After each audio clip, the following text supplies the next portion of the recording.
Hi, my name's Sharon. I'm a dance coach for Glasgow City Council, and we're going to be looking at classical ballet, an introduction to technique, steps, and how a class is structured and why it's set up the way that it is.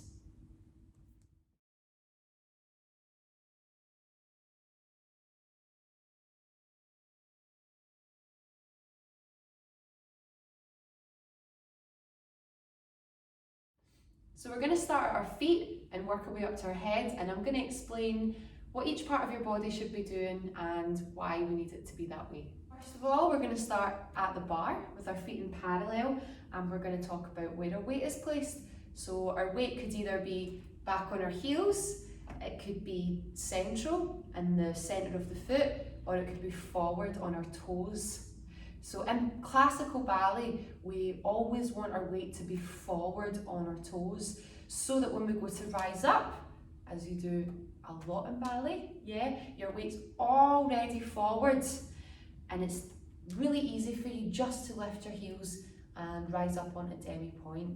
If your weight is in the centre, or what we don't want, back on your heels, whenever you go to rise, it will take you time to shift your weight centre and then forward before you can rise. So we make sure whenever we're standing, whether it's parallel, whether it's first or any other position, the weight is always forward in our toes. And you can test your weight by doing a little gentle bounce of your heels and making sure that the weight is forward.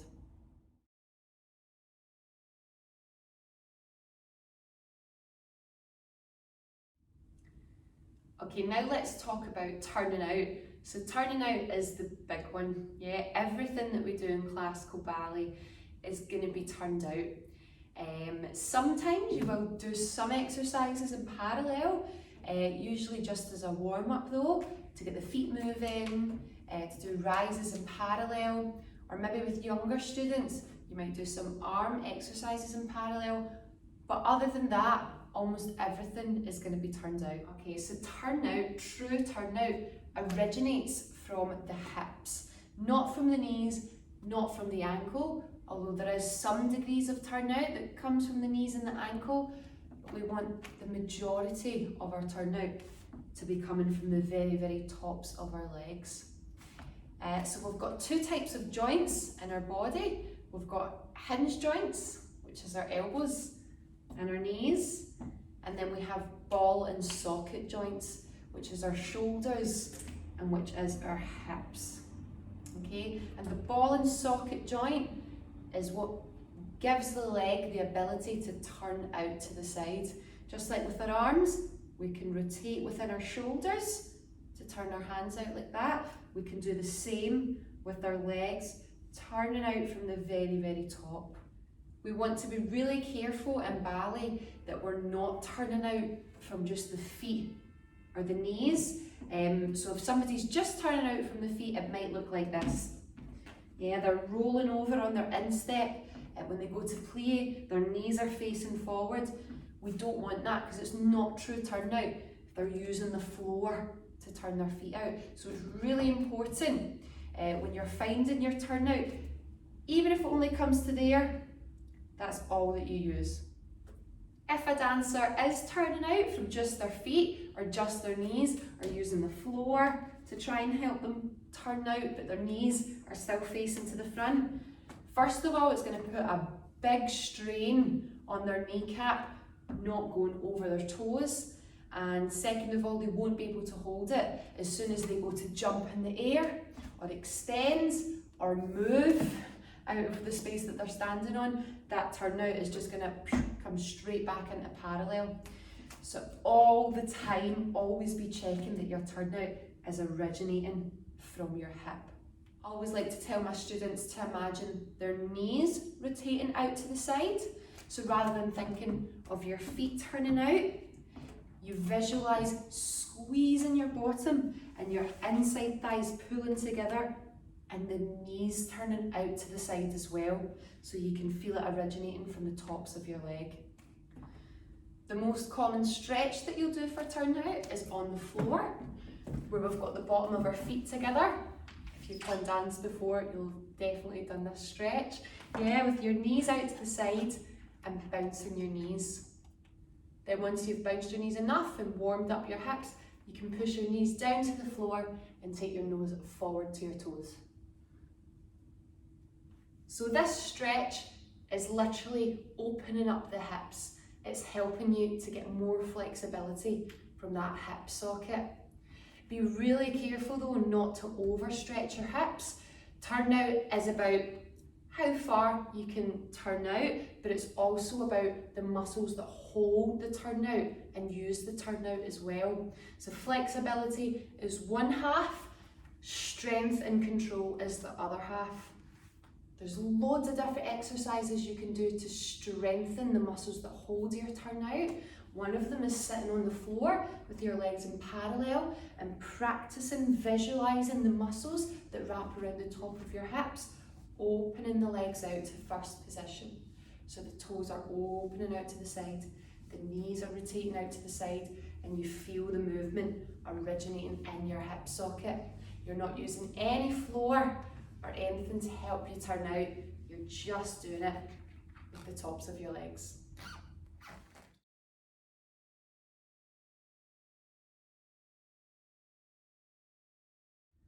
To help you turn out as well, you're going to need to engage your core muscles and use your tummy muscles. And to do that, we need to talk about what the pelvis is doing, okay? So the pelvis is the big ear-shaped bones that sits just about our hips, yeah? You can kind of feel them at the front, and definitely if you put your hands on your hips, you'll feel your pelvis there, okay? So the pelvis can have three positions.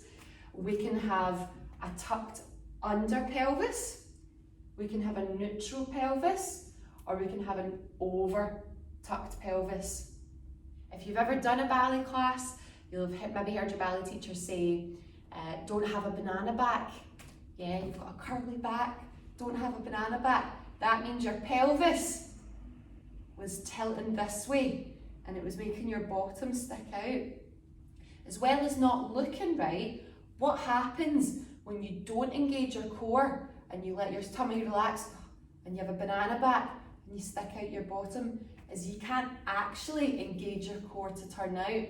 So if I've got a banana back, I'm sticking my bottom out and I'm trying to engage my core to turn out my legs, I can't do it. I need to bring my pelvis into neutral to really, really engage this turnout and hold it and to really engage my core muscles. The other one that's not as common is over tucking, but sometimes when dancers go to plie, when they go to bend, they will tuck under too much, so keep it nice and neutral here.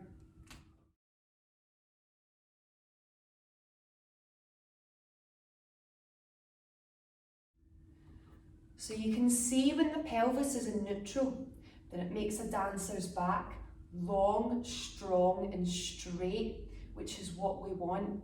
A lot of our power in ballet to hold our legs, to move our body, comes from our core, but it also comes from our lower back.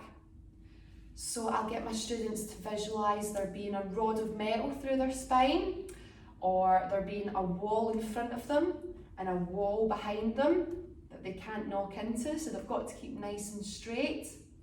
Or I get them to put two hands on their waist and imagine they're wearing a corset, or a big corset of muscle, which is pulling everything forward into the core, towards the spine and up through the body.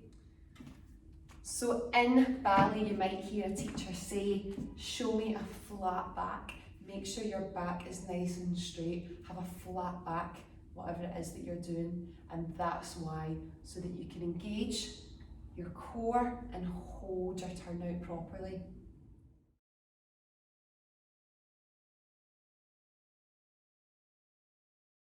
Next is our ribs. Sometimes in ballet, people will hold their breath and stick their ribs out, which we don't want. Although your core is engaged and you're using your muscles, you should still be able to breathe. The ribs should be down, nice and flat, tummy held, core tight, but you can still breathe.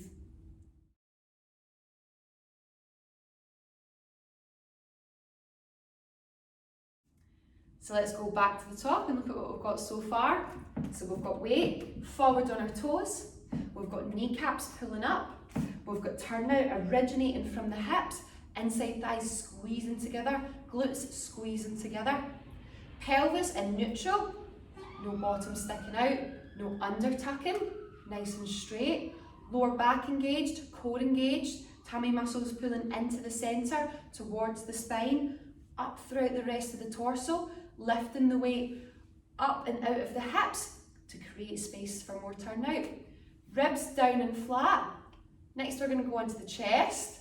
So we're open through the chest and the shoulders, roll them back, down and together. Okay, so one more time. The shoulders are going to roll back, down and together.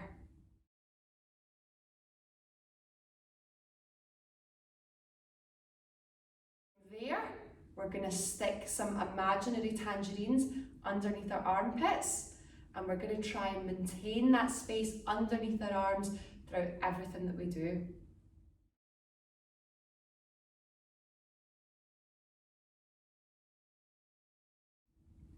Next is the elbows. We've got elbows facing out to the sides. And I like to describe this arm in Braba as a ski slope, where somebody should be able to ski all the way down your shoulder, down your elbow and off the edge of your hand without there being a broken line. So it's a nice smooth curve of the arm all the way round.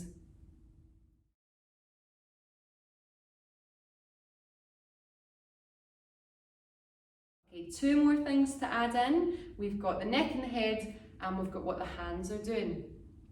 So the hands is going to be the opposite to what everything else in the body is doing. Everything else in the body is going to be tense, it's going to be working some muscle, it's going to be holding, apart from your hands. Your hands, you want them to be soft and delicate and floaty. I would say as a beginner, start with these three fingers together, your pointer finger separate and your thumb tucked in.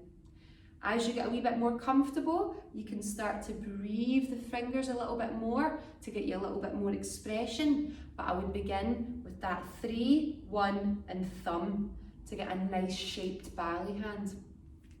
Whenever you're moving your arms in ballet, try imagine that they're not just whooshing through the air with no resistance. Imagine always, always, always that they're moving through mud. There's tension and resistance apart from the hands, which will be soft and light.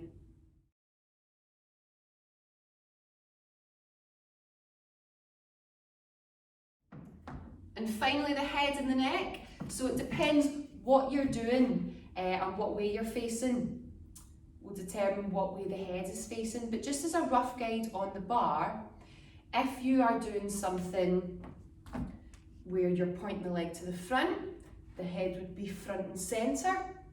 If you were doing something working a la seconde, the head would be straight on face, facing the front. And if you were doing something dead air to the back, the head would be tilted and looking into the inside hand.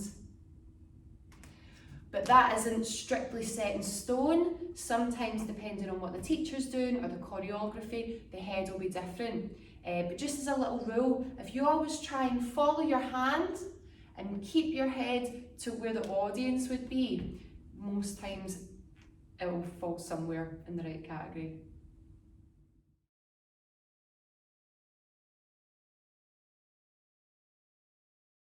So let's go through posture from toes to the head now with everything added in. So we've got weight forward on the toes, knees pulling up, turning out from the hips, knees facing the side, pelvis in neutral, glutes engaged, inside thighs squeezing, core engaged, pulling in towards your centre, up through the spine, ribs down, shoulders down, open through the chest, shoulders back and together, elbows to the side, hands nice and light and soft, thumbs tucked in, long neck, head front and centre to the audience. Try and carry all of that placement and all of that technique into any position that you're standing in, or anything that you do in the bar and anything that you do in the centre.